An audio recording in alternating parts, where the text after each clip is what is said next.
Good morning. Happy Wednesday. It's Miss Sarkis. I am so excited to be here with you again today and continue our lesson and discussion on identifying theme in fiction. I hope that everyone is having a great day so far. Before we get into our text for the day, I just wanted to spend a few moments reviewing what we've talked about in the last couple of days. On Monday and Tuesday, we started our lessons with looking at the characteristics of fiction, because remember, when good readers read, they have to think about what genre or type of text they are reading. It helps you to better understand what the author is writing about. So let's quickly spend a moment and review those characteristics of fiction. Just a reminder, those characteristics include fiction being a story. The author's purpose of fiction is to entertain us as readers. Fiction is meant for us to enjoy, to have a laugh, to read for pleasure.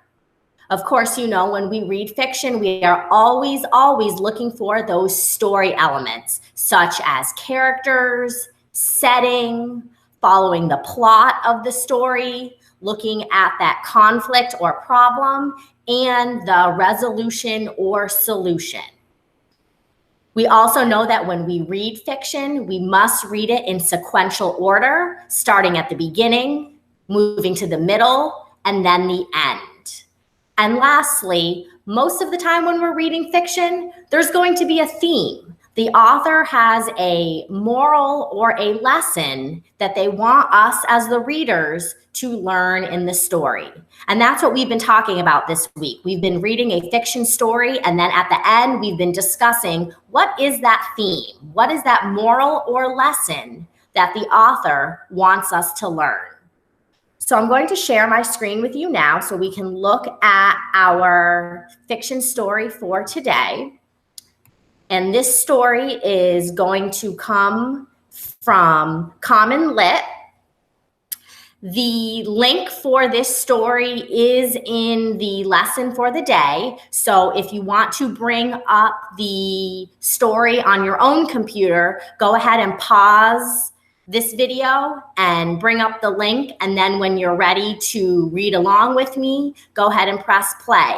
If you don't want to bring up the link, I'm going to go ahead and read this story aloud to you right now. And this story is called Trail into Darkness by Brad Roby. This was written in 2017. All right, here we go. A boulder as big as a house. That's how the guidebook described Giant Rock. Dad said it was carried here by a glacier millions of years ago. I was finally going to see it on snowshoes with my 3 older cousins, my dad, and my Uncle Don. I'd been snowshoeing before, and I liked the adventure of trekking through deep snow alongside wild animal tracks. At the parking area, after putting on our snowshoes, we studied the map in the information kiosk. We start here, Dad said, on the red trail. Then we turn left onto the purple loop. That's where Giant Rock is. Remember to stick together, guys, Uncle Don said. The trail ran uphill alongside a stone wall. It was easy to follow because red markers were nailed to the trees and the snow had been packed down by other hikers. At the top of the hill, we turned onto the purple trail, which wound back and forth, traversing the hills and gullies. We settled into a rhythm with Dad and everyone else in front and back and me in the back, crunch, crunch, crunching through the snow. My cousins were faster than I was, but I managed to keep up.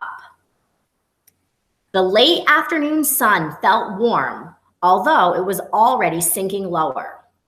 I saw lots of animal tracks, mostly deer, squirrel, and rabbit prints, which I recognized from my field guide. As the trail zigzagged on, my cousin Andrew said what I'd been thinking. Will we ever reach Giant Rock? My cousin Aiden smiled and turned to me. Luke, do you think your dad invented the idea of giant rock just to get us away from the TV for a while? I laughed. You never know. Finally, we crested a hill and saw the massive boulder sitting alone in the forest. It really is as big as a house, my cousin Josh said, gazing up. My cousins and I high-fived each other and jogged down the slope until we stood at the base, breathless. Standing in the boulder's giant shadow, I noticed the sun had dipped even lower. Let's head back, Dad said after a few minutes. Soon, we were crunching our way home. I was a little behind the group when I noticed a set of animal tracks I didn't recognize. They were hard to see among the snowshoe prints, so I followed them off the trail for a closer look. There were no claw marks, which meant they didn't belong to a dog or a fox. Instead, they looked like tiny handprints and footprints. Must be a raccoon, I thought, matching them to prints in my guide. I looked up when I suddenly realized how quiet it had gotten. I was totally alone. Hey, I shouted, where is everyone? Nothing. Just the sound of my own breathing and the hammering of a woodpecker echoing in the bare woods. They couldn't have gone far, I thought, stepping back onto the trail. I'll catch up to them if I hurry. I came to a junction where I could turn left or go straight, but both trails had purple markers. The path to the left looked familiar, but when I stepped over a log I thought I'd seen before, something told me I was going the wrong way. So I reversed direction. My mind started to race. Soon it might be too dark to tell what color the markers were, and I couldn't just follow my own footsteps because there were so many tracks from other hikers. It seemed to grow darker by the second. I had no flashlight, no phone. I began running. What if I couldn't find my way back? I started tearing through the woods in a panic, watching as the sun disappeared behind the trees. Then I came to a crossroads.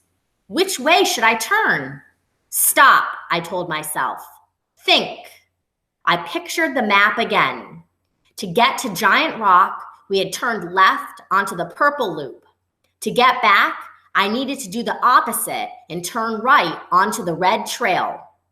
If this didn't work, I'd do what I had always heard you should do in a situation like this. Stay put and let your group find you.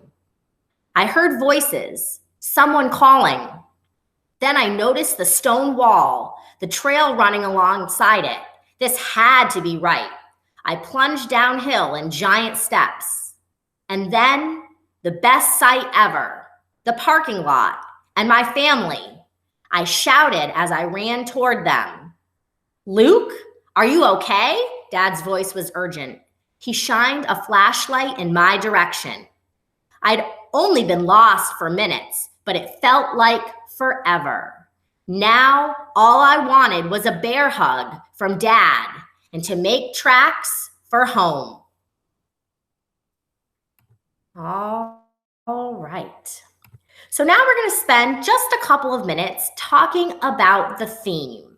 So I'm going to take a minute and think about the story element. So the main character in this story was Luke, and the setting was outside on a trail, hiking in the woods, clearly in the afternoon, and then it turned into evening. And our conflict or problem in the story was that Luke stepped off of the trail, became separated from his family, got lost, and couldn't find his way back down safely to the parking lot. The resolution or the solution was that Luke was in a panic. He calmed himself down. He became clear-headed and rational, and he was able to safely and securely find his way back down and reunite with his family. So when I think about the theme or the moral or the lesson that the author wants us to learn, the author is telling us as readers that it's important to stay calm and level-headed when you are in an emergency situation. Again, the theme, the moral, or the lesson that the author wants us to learn in this story is that it is important to stay calm and level-headed when you are in an emergency situation. I know many of us, myself included, have been in a situation before where you become very panicked and stressed out, but if you can calm yourself down, stay level-headed, try to think clearly and rationally, you can get yourself out of those emergency situations. And that's exactly what Luke did in this story. He was able to think calmly and think clearly. He stayed level-headed when he was in this emergency situation of not being able to find his way back onto the trail and safely to his family. But when he stopped and took a moment, he was able to get himself back safely. I want to thank you for joining me today. Tomorrow, I'll be back with another fiction story where we will be identifying the theme. Have a great day, everyone.